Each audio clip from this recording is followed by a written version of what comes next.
When I was 14, my father decided I needed to do something besides lay around the house. He was in the savings and loan business. It was kind of like It's a Wonderful Life. He started in the late 40s an insurance business, a real estate business, and a savings and loan.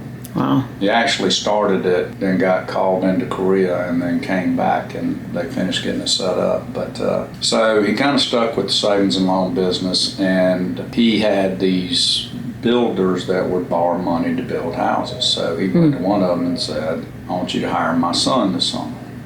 And they did, and I was out there framing houses.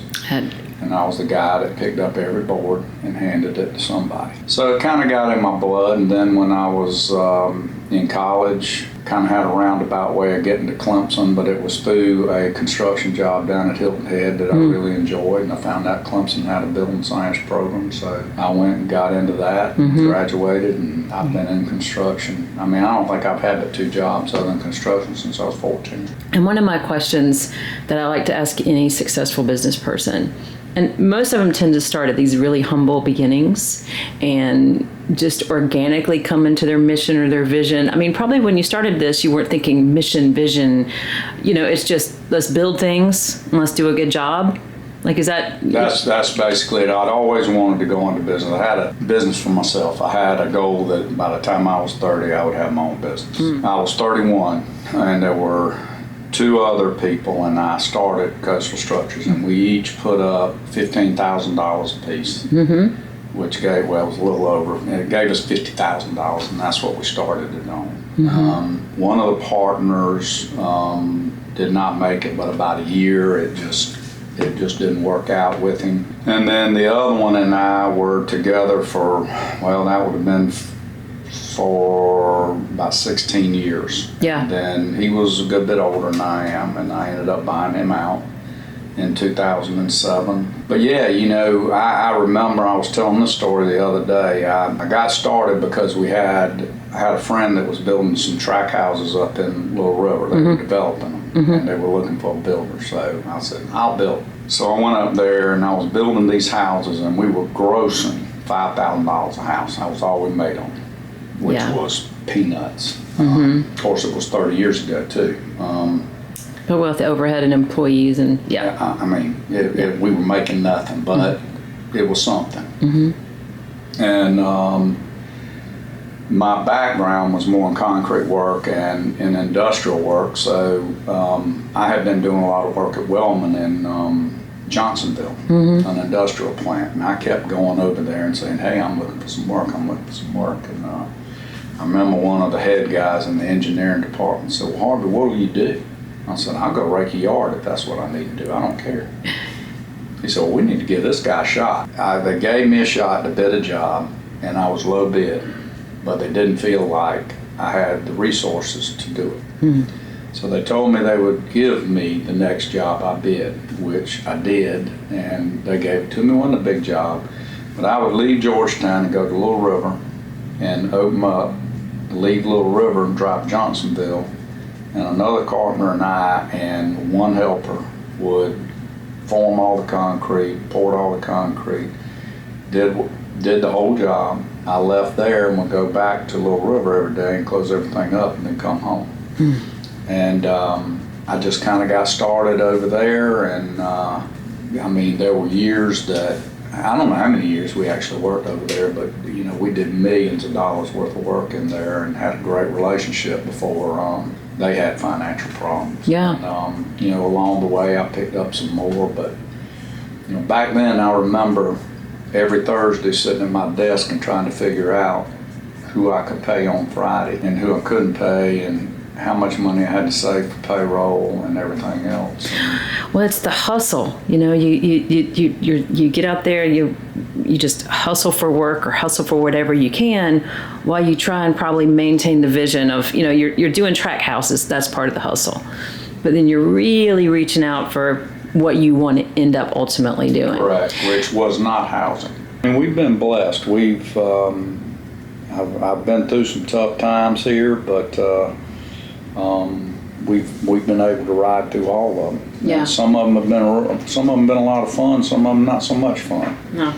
One thing that I like about this company, because obviously, you know, my husband's been here, worked for you for a long time, is it just feels like family. And I want it to seem corny, but it's the relationships are built. Lee loves his son. Like, he talks about them like they're buds. I mean, it just feels like that's really something that also is encouraged from the top down. It is, and I tell all these people, you know, my managers in here and Denise and now Millicent, we spend more time with each other than we do with our families. Mm-hmm. To me, it is family. And we have our little issues, just like every family does. Mm-hmm. But I think at the end of the day, everybody down knows that we care about them. We have a guy right now that he's not very old, and he just found out he has prostate cancer. Mm-hmm. The cancer has not spread, which he called in here and talked to Michael yesterday, and Michael called me, and I mean, when the employee called Michael, both of them were tearing up, and Michael called me. I said, man, I got goosebumps. I can't believe it. This is just, you know, it's great that he ain't gonna have, it's not spread. It's nowhere, but it's isolated in the prostate. They can take it out. You'll live a healthy life. You know, we had an employee that we thought had COVID, and he ended up having 2 weeks to 2 months to live. We paid him really till he passed away, and I remember going to his funeral, and his wife, it was really cool. It was a decent crowd of us there. It was a little old thing. I was standing in the back with my daughter,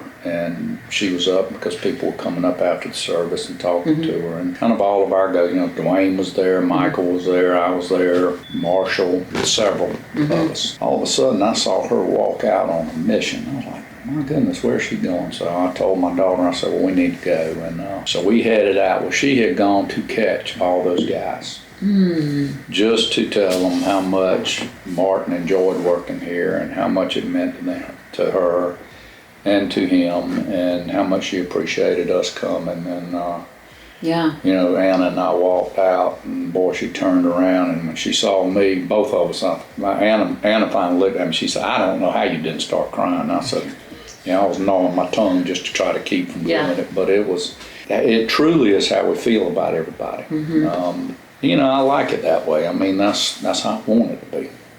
And you're right. A lot of people think of it as corny, and I really don't care. No, because it's real. I mean, is.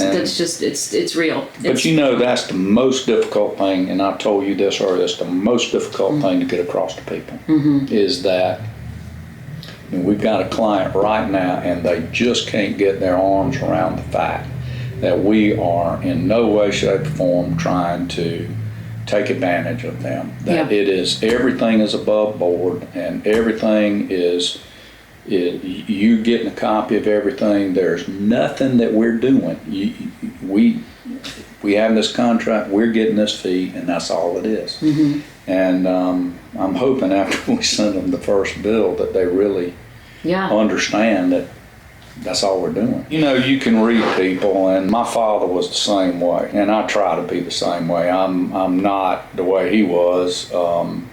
He was probably the most honest person I was ever around in my life. And he told me a story a long time ago that when he was first getting started in business, he was in the real estate business. I mean, he had nothing.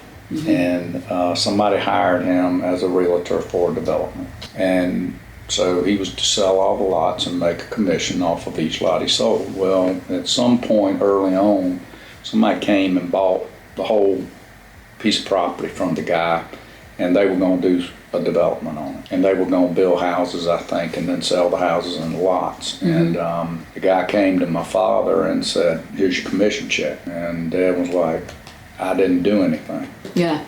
He said, that was our deal. It sold, you were to get a commission on it. Yeah. And that's the way we do business. And it made a huge impression on him that I bet you I've told that story a million times just because I don't know of anybody that would do that today. No. I mean, I just don't. Yeah, and it's not that I'm anything like what that guy was or my dad, but it was just like when I went and talked to Martin's wife, when I went and sat down and and visited Martin, you know, when we knew he was dying. And our company truck was up there sitting in the yard, and what would you like me to do about that? She said, well, Martin just loves to walk out and look at it. You know, we built a great relationship, just like you talk about Lee with our subs. A lot of them are like family. I mean, if something happened to one of them, we'd be doing the same thing. You know, we try very hard to make them understand that they are a reflection on us. And if they do a bad job, nobody remembers who the plumber was on the building, or who the painter was, or who the carpet company was. All they remember is who did the general contract. Yeah. And that's us. So if they walk in and the paint job's bad or anything's bad, it's only a reflection on us, not on them.